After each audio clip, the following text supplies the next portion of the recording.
इसके आगे मैं बस इतना ही बता सकता हूँ कि अभी घड़ी दो घड़ी पहले ही मंत्रीवर महल से अपने भाई को लेने के लिए निकले थे।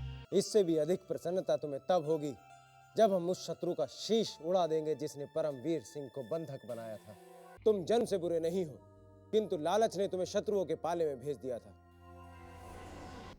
मेरे झूठे नाटक को सत्य समझकर मंत्रीवर ने हमें अपना शत्रु से मित्र बना लिया कि जाओ नागराज और जाकर कलावती का मुख लड्डुओं से भर दो।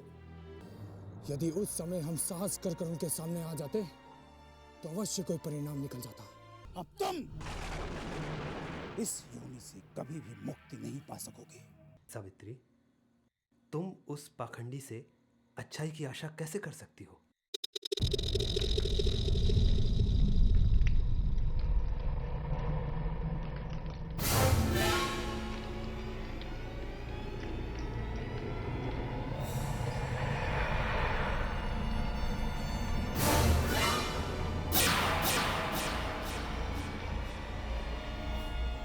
वत्स शिवकुमार, हम जानते हैं तुम यहां क्यों आए हो। तुम अघोरी भैरवनाथ के श्राप से पीड़ित हो और उसके श्राप से मुक्ति पाकर वापस मनुष्य के संसार में जाना चाहते हो।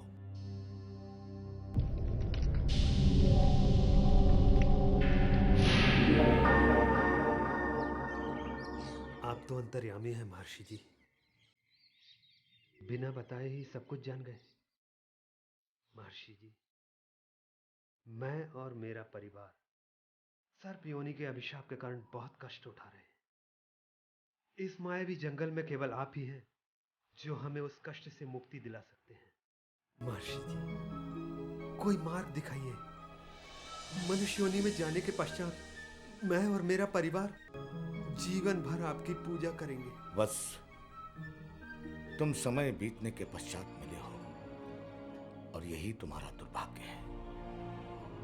अब कुछ नहीं हो सकता। कुछ नहीं हो सकता? महर्षि जी, आप क्या कह रहे हैं? जब से हमने आपको देखा हमें ऐसा लगा जैसे साक्षात भगवान हमारे वन में उतर आए। महर्षि जी, यदि आप चाहें तो आप अपनी शक्तियों से हमें उस पाखंडी के श्राप से मुक्त करा सकते हैं। यदि ये हमारे वश में होता वत्स, तो हम तुम्हें आज इसी क्षण इस शाप से मुक्ति दिलवा देते। किंतु भैरवनाथ की शक्तियों के सम्मुख हम विवश हैं। जब तक वो अपने उद्देश्य में परिपूर्ण नहीं हो जाता, तब तक तुम्हें इस शाप से मुक्ति नहीं मिल सकती। तो महर्षि जी, हम क्या करें? क्या है उसका उद्देश्य? क्या चाहता है वो हमसे? हमें तो ये भी नहीं पता। धीरज धरो वत्स, हम तुम्हें सब बताते हैं, सब कुछ बताते हैं। भैरवनाथ अपनी तांत्रिक शक्तियों की धार को अधिक तीव्र करने के लिए 21 मनुष्यों की बलि चाहता है। 21 मनुष्यों की बलि? हाँ वत्स, 21 मनुष्यों की बलि, अर्थात 21 मनुष्यों के प्राण चाहता है। जिस दिन तुम और तुम्हारा परिवार 21 मनुष्यों के प्राण लेकर उसे उसके उद्देश्य में परिपूर्ण कर दोगे, उस दिन वो तुम्हें तुम्हारे शाप से मुक्त कर देगा। जब तक हम 21 मनुष्यों के प्राण नहीं लेंगे, तब तक हमें मुक्ति नहीं मिलेगी। नहीं, कदापि नहीं। यदि तुमने या तुम्हारे परिवार ने भैरवनाथ की इच्छाओं को परिपूर्ण नहीं किया, तो वो कदाचित तुम्हें अपनी तंत्र विद्या से भस्म कर देगा। महर्षि जी, अब चाहे जो भी हो, मैं निर्दोष मनुष्यों के मृत्यु का अभिशाप अपने सर पे नहीं लूंगा। अब चाहे मेरे प्राण क्यों न चले जाएं, मैं उसे उसके नीच कृत्य में कभी सफल नहीं होने दूंगा। महर्षि जी, क्या कोई और उपाय नहीं? अब कोई उपाय नहीं बचा है वत्स,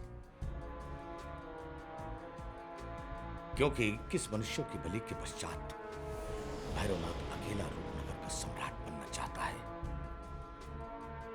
वो राजकुमारी चंद्रमुखी से प्रेम करता है, उसे अपनी रानी बनाना चाहता है।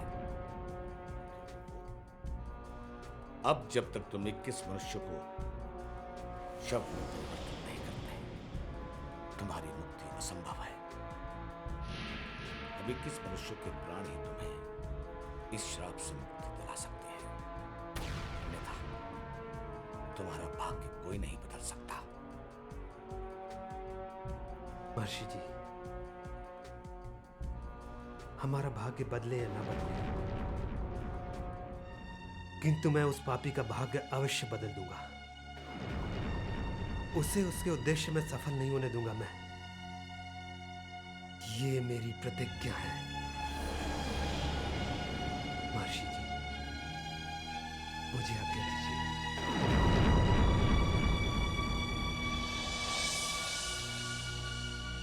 भगवान तुम्हें तुम्हारी इच्छाओं में परिपूर्ण करे।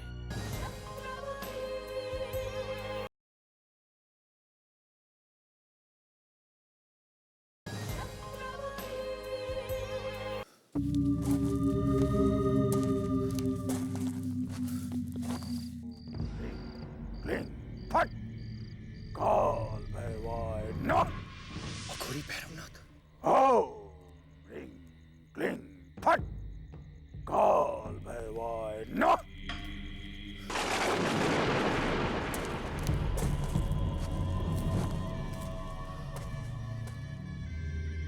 काल भैवाय नमः। ये अघोरी तंत्र साधना में लीन लगता है। इस समय इसके सामने जाना उचित नहीं।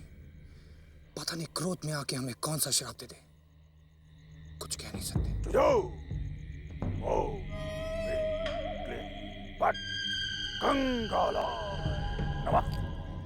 किंतु अब हम इस मायावी जंगल में अकेले पड़ गए।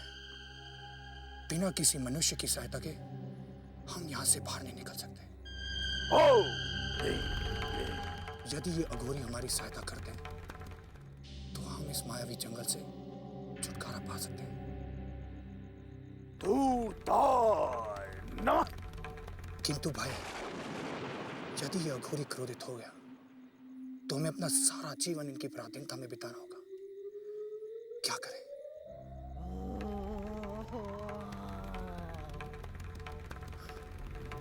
ये क्या माया है?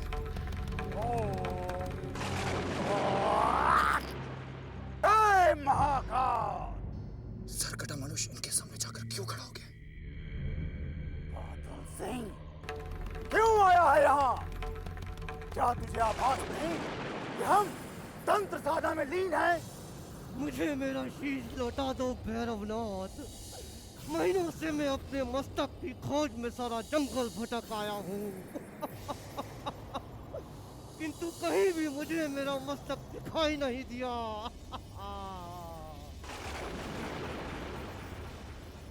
तुझे अपना मस्तक कहीं दिखाई देगा भी नहीं बादल सिंह, क्योंकि तूने हमारा कार्य पूर्ण नहीं किया है।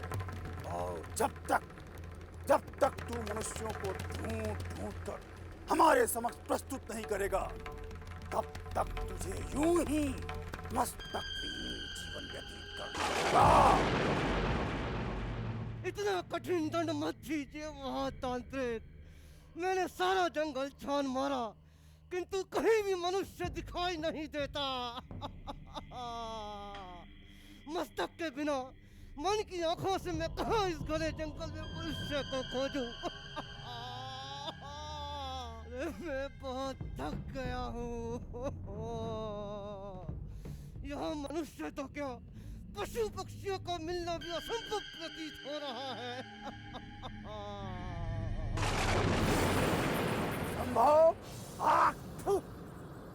असंभव कार्य को संभव करके दिखाना ही महान तांत्रिक अघोरी भैरवनाथ का लक्ष्य है। तू अपनी स्थिति का विश्लेषण कर। मस्तक विहीन होते हुए भी तू महीनों से जीवित है। अन्न जल ग्रहण किए बिना भी तेरी सांसें चल रही हैं। इस असंभव कार्य को हमने अपनी तंत्र सिद्धियों के बल पर सिद्ध करके दिखा दिया है, और साथ ही ये भी सिद्ध कर दिया है कि हमसे बलशाली, हमसे शक्तिशाली इस पूरे संसार में कोई भी नहीं है। देखो हम द्वितीयो नास्ति, न भूतो न भविष्यति। जानता हूँ महातांत्रिक की तंत्र साधना में आपसे बड़ा सादा किस धरती पर और कोई नहीं है, किंतु आपने मुझे बहुत कठिन कार्य में उलझा दिया है। रूपनगर के इस मायावी वन में मनुष्य तो क्या, मनुष्य की छाया का मिलना भी असंभव है। आप मुझे कोई दूसरा कार्य सौंप दीजिए महातांत्रिक, ये कार्य मुझसे नहीं हो पाएगा। बाणन सिंह, हमने जो कार्य तुझे सौंपा है उसे पूर्ण किए बिना तेरा शीश तुझे कभी भी प्राप्त नहीं होगा। मानव, कठिन कार्य संपन्न करने के पश्चात ही भयंकर तांत्रिक सिद्धियां प्राप्त होती हैं। जाओ और इस मायावी जंगल से मनुष्यों को ढूंढ कर हमारे समक्ष 21 मनुष्यों के रक्त से काल भैरव का रक्ताभिषेक करने के पश्चात रूपनगर के साम्राज्य पर हमारा अधिकार हो जाएगा। जाओ, शीघ्र जाओ, शीघ्र हमारा कार्य संपूर्ण करो, अन्यथा तेरे मस्तक के पश्चात हम तुझसे तेरे प्राण भी छीन लेंगे। जाओ, शीघ्र जाओ।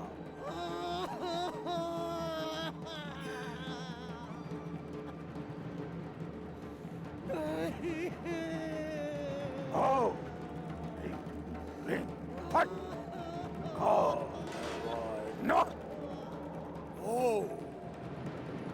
नमो क्षेत्रपालम महाकाल कालम, नमो भीमलोचन भुरंगी विशालम। ओ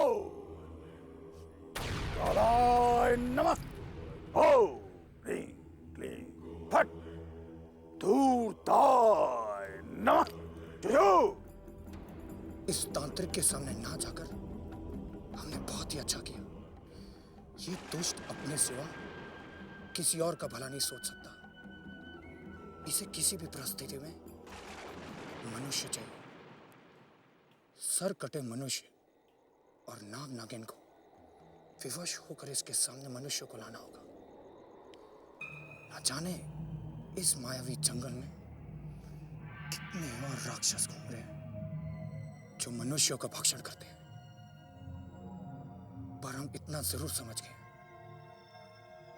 कि अब हमें इस अघोरी के अलावा उस सर कटे मनुष्य और नाग नागिन से भी सतर्क रहना होगा।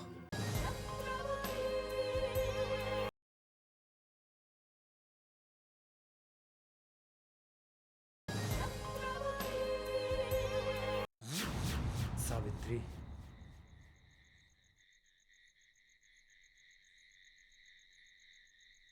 हमें सर्प योनि से तभी मुक्ति मिलेगी जब हम उस पापी भैरवनाथ का कार्य पूर्ण कर देंगे। अन्यथा हमें उसके श्राप से कभी छुटकारा नहीं मिलने वाला है। महर्षि जी ने मुझे सत्य बता दिया। अगर यही सत्य है तो मैं भी चुप नहीं रहूंगी। रूपनगर के जंगल में आने वाले प्रत्येक मनुष्य को मैं डसकर समाप्त कर दूंगी। मैं मनुष्य के भय से छुपूंगी नहीं, बल्कि उनका सामना करके उनके प्राण छीन लूंगी। नहीं सावित्री, ऐसी भूल कदापि मत करना। किसी भी मनुष्य पर आक्रमण नहीं करना। यदि तुमने अपने क्रोध पर काबू नहीं किया तो वो भैरवनाथ अपने उद्देश्य में सफल हो जाएगा। तो हो जाने दो। यदि यही सत्य है तो मृत्यु आने से पहले मैं रूपनगर की जंगल की धरती को मनुष्य के शवों से भर दूंगी। दूर दूर तक जहां देखो वहां मनुष्य के शव ही शव दिखाई देंगे। यदि भैरवनाथ यही चाहता है और इसी में हमारी मुक्ति है तो मैं मनुष्य को समाप्त अवश्य करूंगी। सावित्री, क्रोध में लिया गया निर्णय सदा ही घातक सिद्ध होता है। तुम वही करने जा रही हो जो भैरवनाथ चाहता है। यदि तुमने एक एक करके मनुष्यों को समाप्त करना आरंभ कर दिया तो वो पापी अपने उद्देश्य में सफल हो जाएगा। अब चाहे जो कुछ भी हो, किंतु अब मुझे मेरे नागिन रूप से घृणा होने लगी है। ऐसे जीवन से तो मृत्यु भली है। सावित्री, अपनी मृत्यु से मुझे भय नहीं लगता, किंतु भैरवनाथ की मृत्यु के पश्चात यदि मेरी मृत्यु आए तो मैं चैन से मर सकूंगा, क्योंकि भैरवनाथ के अपने उद्देश्य में सफल होते ही सारे रूपनगर में त्राही त्राही मच जाएगी। उसके सम्राट बनने के पश्चात देवतागण भी नाराज होकर हमारे रूपनगर से कूच कर जाएंगे। वहां राक्षसों का राज हो जाएगा। सावित्री, यदि ऐसा हुआ तो इस पाप में हम दोनों भी भागीदार होंगे, क्योंकि हम मनुष्यों को समाप्त करके उस भैरवनाथ को शक्तिशाली बना रहे हैं। हमारा यही दोष होगा। तो मैं क्या करूं? तो क्या मैं अपने बच्चे को क्यों सर्प के रूप में देखती रहूं, जिन्हें मैंने एक मनुष्य के रूप में जन्म दिया था? जब मैं उन्हें पेट के बल पर घिसट कर रेंगता हुआ चलते देखती हूँ तो पीड़ा से मेरे नैन भर जाते हैं। ऐसा प्रतीत होता है मानो उनके कष्टों का कारण हम स्वयं हैं। यदि हमने उन्हें जन्म न दिया होता तो आज उन्हें ये दिन नहीं देखने पड़ते।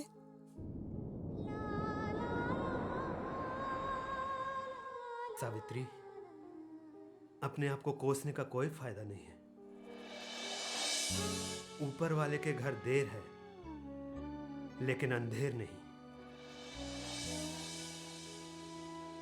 जिस दिन उसकी दृष्टि हम पर पड़ेगी ना, वो हमें सदा सदा के लिए सर्प योनि से मुक्त कर देगा।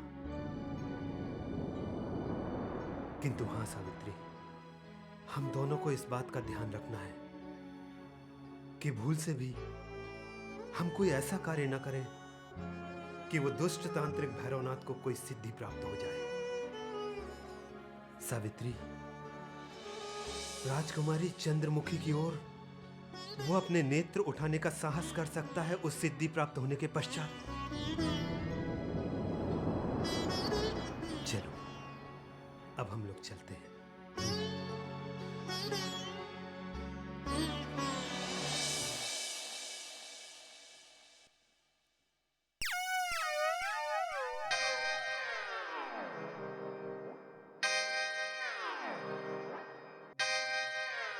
चंगू मंगू, तुम दोनों चुप चुप कर क्या देख रहे हो? कुछ नहीं कलावती जी, हम लोग तो बस ऐसे ही समय व्यतीत कर रहे थे। झूठ मत बोलो, नहीं तो मैं तुम्हारे सरकार से तुम्हारी चुगली कर दूंगी। हम सरकार की प्रतीक्षा कर रहे थे कलावती जी। सरकार की प्रतीक्षा कर रहे थे तो फिर इस तरह चुप चुप कर प्रतीक्षा करने का क्या तात्पर्य हो सकता है? अवश्य तुम दोनों हमसे कुछ छिपाने का प्रयत्न कर रहे हो। दाल में कुछ काला है। कलावती जी, दाल में कुछ भी काला नहीं। सच बात तो ये है कि हम ही उनसे छुटकारा पाने के लिए इधर उधर छिपते फिर रहे हैं। किंतु तुम अपने सरकार से क्यों छुटकारा पाना चाहते हो? क्या तुम्हें महल में कोई कष्ट है? कष्ट ही कष्ट है कलावती जी। जब जेब भी खाली हो तो महल में हो या कुटिया में, कहीं भी मन नहीं लगता है। और आप तो जानती हैं कलावती जी, कई महीनों से हम उनके साथ दिन रात कार्य कर रहे हैं और वो एक फुटी कौड़ी भी नहीं देते। और जब उल्टा धन की बात करो तब भी हमें मारने दौड़ते हैं। आप ही बताइए कलावती जी, बिना वेतन के हमारा पेट कैसे पलेगा? हमारा छोटा सा तो पेट है, वो भी ठीक तरह से नहीं भर पाए तो सरकार की नौकरी करके क्या लाभ है? हमें अपना जीवन भी तो संवारना है। हमने तो सरकार से ये भी कह दिया कि अगर आज तक का वेतन हमें नहीं मिला तो अब हम उनका कार्य नहीं कर सकते। तो तुम्हारे सरकार ने तुमसे क्या कहा? ये सुनते ही सरकार ने हम दोनों को फूलदान फेंक कर मार दिया। अब हम दोनों उनसे अपने प्राण बचाते फिर रहे। समझ में नहीं आ रहा कलावती जी, आखिर अब हम दोनों जाएं तो कहाँ जाएं? इस पूरे संसार में हमारा कोई नहीं है कलावती जी, कोई नहीं है। तुम दोनों का संकट देखकर हमें समझ में नहीं आ रहा है कि हम तुम्हें क्या परामर्श दें। यदि तुम हमारा परामर्श मानो तो तुम दोनों अपने सरकार से क्षमा मांग लो, नहीं तो विद्रोह के अपराध में वो तुम्हें मृत्युदंड भी दे सकते हैं। क्या मृत्युदंड? हाँ, मृत्युदंड। तुमने धुआं सिंह की सेवा करने से मना कर दिया है। इस बात को वो सहन नहीं कर पाएंगे, इसीलिए क्रोध में आकर वो कुछ भी कर सकते हैं। चंगो मंगो,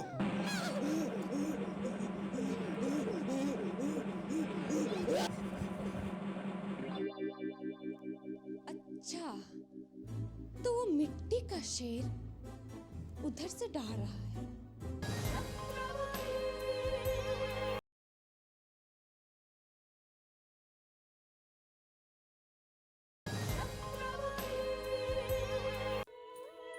चंगो मंगो, कहाँ दुबक गए नन्हे कीड़ो? बस एक बार आ जाओ तो कीट पतंगों की तरह चुटकी में मसल देंगे। मूर्खो, हम कहते हैं जहां भी दुबके हुए हो वहां से बाहर निकलकर हमारे सामने आ जाओ, इसी में तुम्हारी भलाई है। ये तुम्हें क्या हो गया है धुआं सिंह? क्या महल में किसी ने आक्रमण कर दिया है जो तुम हाथ में तलवार नचाते फिर रहे हो? अरे नहीं कलावती, हमारे होते हुए इस महल पर कौन आक्रमण कर सकता है? तो फिर तुम किसी चेतावनी दे रहे थे? चेतावनी नहीं दे रहे थे, हम तो युद्ध का अभ्यास कर रहे थे। हमने सोचा कि हमारे पीछे कभी कोई शत्रु महल में आकर तुम पर आक्रमण करेगा तो हम कैसे उनको चुन चुन कर काट देंगे। अच्छा, तो तुम्हें हमारी इतनी चिंता रहती है, इसे हमें पता ही नहीं था। पता कैसे चलता? हमने इस बारे में कुछ बताया ही नहीं तुम्हें। छोटी मोटी बातें हमको पता है। अच्छा, तो आप सूरबीर होने के साथ साथ बड़े दयालु भी हैं। आपको हमारे प्राणों की इतनी चिंता रहती है तो हमें आपके बारे में कुछ सोचना पड़ेगा। सोचना पड़ेगा? क्या सोचना पड़ेगा कलावती? शीघ्र बताइए ना, हमारे सब्र का बांध टूटे जा रहा है। हम ये सोच रहे थे कि तुम दिखने में जितने मूर्ख लगते हो ना, उतने हो नहीं। सच? हम जितने दिखते हैं उतने मूर्ख नहीं हैं हम। पिताश्री को भी हम रोज यही कहते हैं कि इस महल में जो हमें मूर्ख कहेगा ना, वो इस महल का सबसे बड़ा गधा होगा, गधा। और जानती हो हमें मूर्ख कौन कहता है? नहीं, तुम ही बता दो। हमारे पिताश्री। तो पिताश्री क्या हुए? गधे। और हम जब मूर्ख नहीं हुए तो हम क्या हुए? गधे के बच्चे। गधे के बच्चे, गधे के बच्चे, गधे के बच्चे। कलावती, तुम हमें कितने अच्छी तरह पहचानती हो, पर जब तुम हंसती हो ना तो तुम्हारे मुख से फूल झड़ते हैं।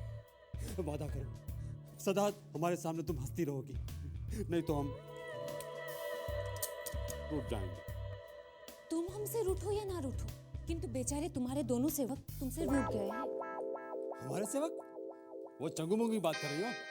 अरे वो एक नंबर की आलसी और लालची है, काम कुछ करते नहीं और वेतन दुगुना मांगते हैं।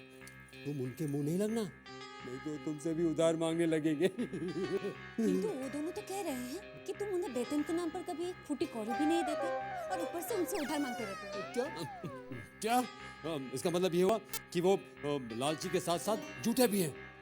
यदि इस बात का पता मुझे पहले चला होता ना तो उन दोनों को कारावास में डलवा देता।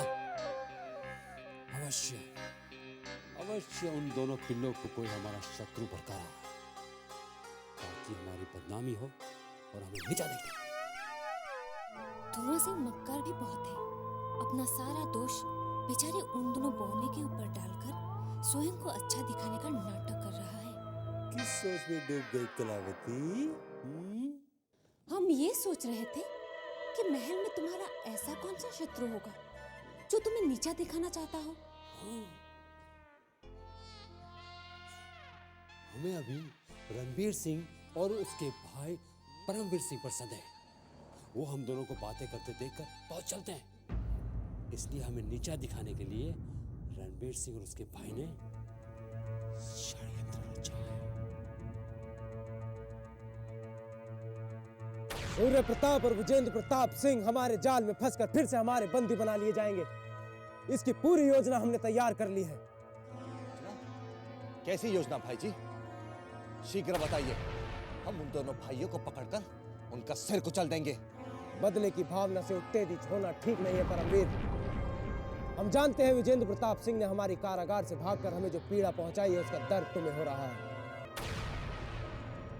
सब्र रखो और हमारी योजना को ध्यानपूर्वक सुनो। वो दोनों भाई अभी भी रूपनगर की सीमाओं के भीतर ही होंगे, इसलिए हमारा सर्वप्रथम कार्य है रूपनगर की सीमाओं को चारों तरफ से घेरना। क्षमा कीजिए हुजूर, रूपनगर के विशाल जंगलों को चारों तरफ से घेरना कैसे संभव होगा? संभव होगा, क्योंकि हमारे लिए कोई भी कार्य असंभव नहीं है। हम रूपनगर के जंगलों के चारों तरफ मानव दीवार का ऐसा घेरा खड़ा कर देंगे जो धीरे धीरे सिकुड़ने लगेगा, जिस वजह से वो दोनों भाई किसी भी कीमत पर हमारे शिकंजे से नहीं बच पाएंगे। योजना आपकी उत्तम है मंत्रीवर। सेविका को आदेश दीजिए, मैं किस दिशा में अपना जाल बिछाऊं? मेनका, तुम पूर्व दिशा की तरफ अपना जाल बिछाओगी और निशाचरी तुम्हें पश्चिम दिशा की तरफ जाना होगा। आपकी आज्ञा स्वीकार है हुजूर। आगे की योजना क्या है? जानने की उत्सुकता प्रबल होती जा रही है। आगे की योजना बताने से पूर्व हम उत्तर और दक्षिण दिशा में जाल बिछाने का कार्य परमवीर सिंह को सौंपते हैं। उत्तर और दक्षिण दिशाओं में हम अकेले ही ऐसा जाल बिछा देंगे जिसे वो दोनों भाई मिलकर भी जीवन भर नहीं तोड़ पाएंगे।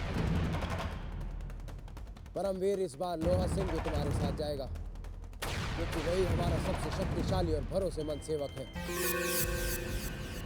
जो हमारे एक इशारे पर लोहे की दीवार को भी ठोकर मार कर गिरा सकता है।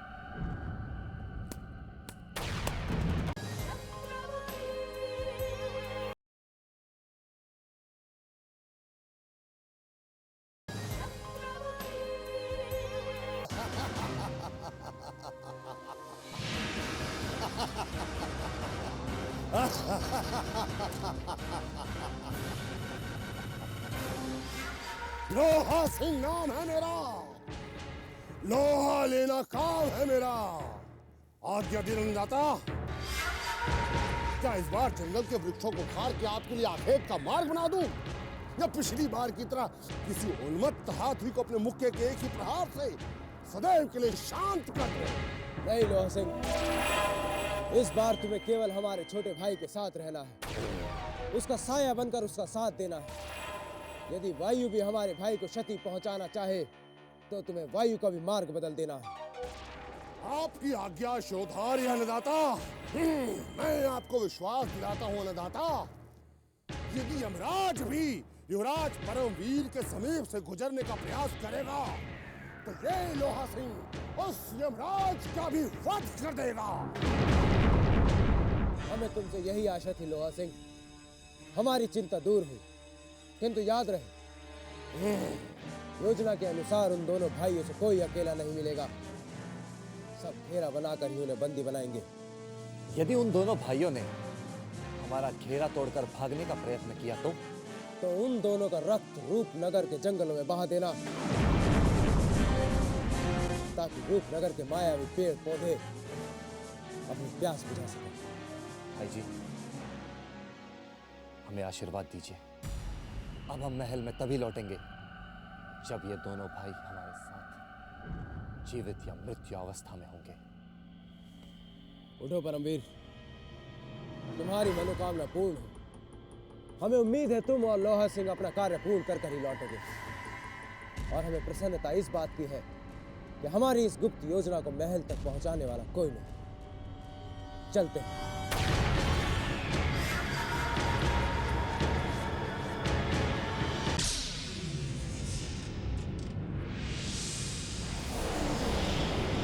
हुजूर, इतनी तीव्रता से अब कहाँ भागे जा रहे हैं? लगता है महल के बाहर कोई महत्वपूर्ण योजना बनाकर लौट रहे हैं। योजना? इसका तात्पर्य यह है कि कोई हमारा ही सेवक है जो कलावती को हमारी गुप्त योजनाओं की सूचना दे रहा है, अन्यथा महल में प्रवेश करते ही कलावती हमें इस प्रकार नहीं टोकती। क्या सोच रहे हैं हुजूर? हमें भी बताइए ना, आजकल आप कौन सी योजना पर कार्य कर रहे हैं? कलावती, अपनी सीमाओं में रहो और हम पर दृष्टि रखना बंद करो। अन्यथा उसका परिणाम बहुत बुरा होगा। हमने ऐसा क्या कह दिया जो आप हम पर क्रोधित हो गए?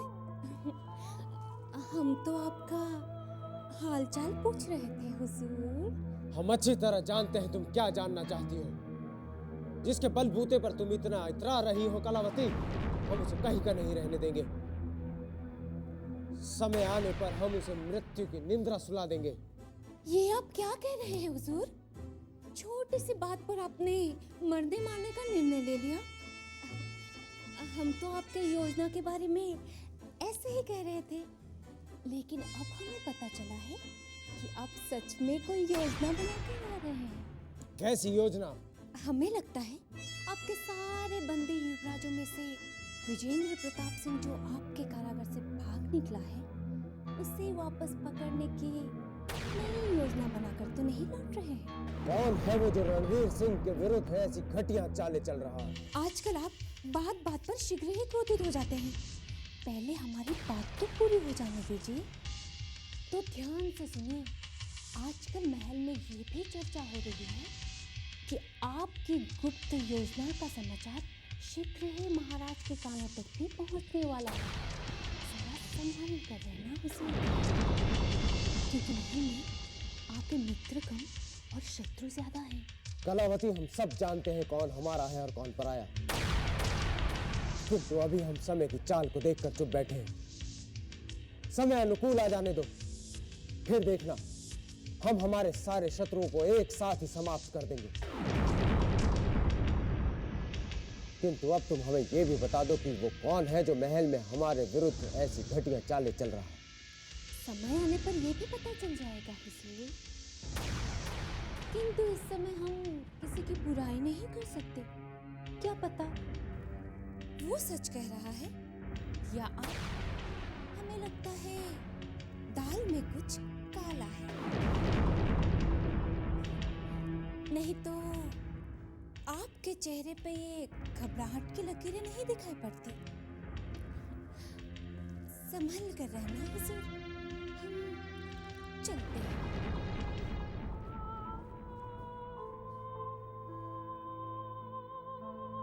पता नहीं वो हमारा कौन सा शत्रु है जो हमारी सारी गुप्त सूचनाएं तत्काल ही कलावती तक पहुंचा देता है। अवश्य ही वो शत्रु हमारे आसपास छुपा,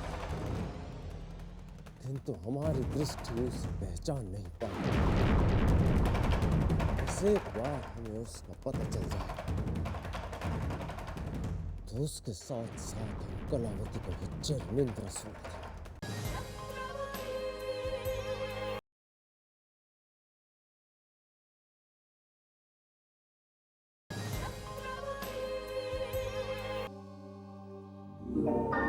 ज्वाला, तुम यहाँ? हमें यहाँ देखकर इतना चौंक क्यों गए? माना कि आजकल तुम जो योजनाएं बना रहे हो उसमें तुमने हमें शामिल नहीं किया, किंतु क्या अब तुम्हारे कक्ष में आने के लिए भी हमें किसी की आज्ञा लेनी पड़ेगी? ये तुम कैसी बातें कर रही हो ज्वाला? महल में तुम हमारी सबसे भरोसेमंद साथी हो। आज तक हमने जो भी गुप्त योजना बनाई है उसमें तुम्हारी सलाह अवश्य ली है। फिर तुम इतनी चिंतित क्यों दिखाई दे रही हो? झूठ। ज्वाला से अब तुम झूठ बोलने लगे हो कुंवर। अभी कुछ देर पहले जो तुमने गुप्त योजना बनाई थी उसके बारे में सारा महल जान गया, किंतु अभी तक ज्वाला को नहीं बताया गया। सारा महल जान गया? ज्वाला, हम महल लौटते ही इस गुप्त सूचना के बारे में तुम्हें बताने ही वाले थे, किंतु इससे पहले तुम्हें स्वयं ही पता चल गया। बहाने मत बनाओ कुंवर। हमें तो ऐसा लगता है कि अब तुम हमसे किनारा करके किसी और के साथ गुप्त योजनाएं बनाने लगे हो। हमने तो तुम्हारे लिए अपने प्राण तक न्यौछावर करने के सपने देख लिए थे, किंतु हमें लगता नहीं है कि अब तुम्हारे हृदय में हमारे लिए कोई उच्च स्थान बचा है। नहीं ज्वाला, हमारे हृदय में तुम्हारे लिए उच्च स्थान बना हुआ है। रूपनगर में हम यदि सबसे ज्यादा किसी को चाहते हैं तो वो तुम हो। यदि तुम ना होती तो हम कब के टूट चुके होते। पता नहीं ये सत्य है या मिथ्या, किंतु जब हमें तुम्हारे गुप्त रहस्य के बारे में पता चला था तो जैसे हमारे पैरों तले तो जमीन ही निकल गई थी। यदि तुमने हमें अपनी योजना में शामिल किया होता तो ये रहस्य महल में किसी के आगे न खुलता। हमारा विश्वास करो ज्वाला, विजेंद्र और सूर्य प्रताप को पकड़ने की योजना हमने अति शीघ्र बना ली। यदि हमारे पास थोड़ा भी समय होता तो हम तुम्हें अवश्य बुलाते, परंतु तुम बुरा मत मानो ज्वाला, तुम्हारे होने से हमें एक नई शक्ति मिलती है।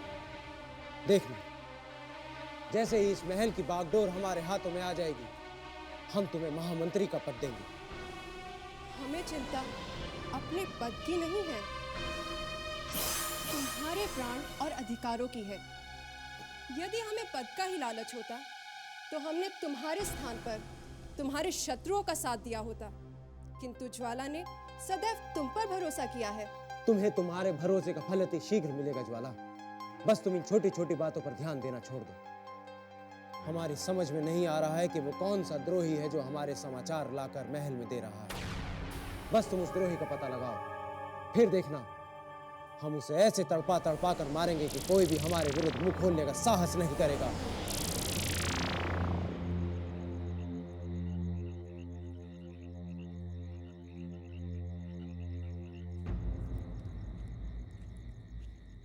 अभय सिंह, रणवीर सिंह की योजना के बारे में तुम्हारी सूचनाएं 16 आने सच थी। ये लो, तुम्हारी गुप्त सूचना का उपहार।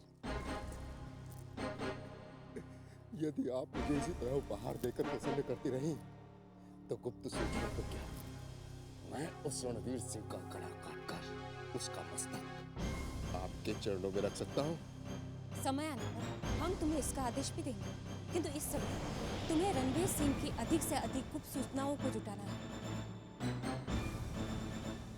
बताओ, इस समय विजेंद्र प्रताप सिंह को पकड़ने जंगल में कौन कौन गया है? चारों दिशाओं में कई योद्धा रणवीर सिंह ने फैला दी है कलावती जी। रणवीर सिंह का भाई परमवीर सिंह, निशाचरी, मेनका और वो महाबली लोहा सिंह रूपनगर के जंगलों में फैल गए हैं। इसका तात्पर्य ये हुआ कि रणवीर सिंह ने बाहर से आने वाले युवराजों को पकड़ने का षड्यंत्र रच दिया है। इसके आगे की योजना बताओ। आगे की योजना के अनुसार रूपनगर की ओर आने वाले युवराज यदि रणवीर सिंह की सेना के वश में नहीं आए तो उन्हें वहीं जंगलों में समाप्त कर दिया जाएगा। यह आदेश रणवीर सिंह ने परमवीर सिंह को दिया है। हमें किसी भी तरह हमारे राज्य में आए युवराजों की रक्षा करनी चाहिए। क्या सोच रही हैं? यदि आगे भी इसी तरह उपहार देती रही तो रणवीर सिंह की गुप्त सूचना और निकाल कर ला सकता हूँ कलावती जी। तुम उपहारों की चिंता मत करो, हम उपहारों से तुम्हारा घर भर देंगे, किंतु याद रहे यदि हम दोनों के बीच हुई बातें किसी तीसरे तक पहुंची तो तुम्हारा हश्र बहुत बुरा होगा। आप चिंता मत कीजिए, जब तक मैं जीवित हूँ मेरा मुख कभी नहीं खुलेगा। संभल कर जाना, महल की दीवारों को भी पता ना चले कि हम तुमसे मिले थे। नहीं चलेगा, आप निश्चिंत रहिए। उपहार के लिए धन्यवाद। रणवीर की सेना को रोकना असंभव नहीं है, किंतु कठिन बहुत है। उन दोनों युवराजों की रक्षा करना हमारा धर्म है। हमें तत्काल ही अभिमन्यु से मिलकर कोई रणनीति बनानी होगी।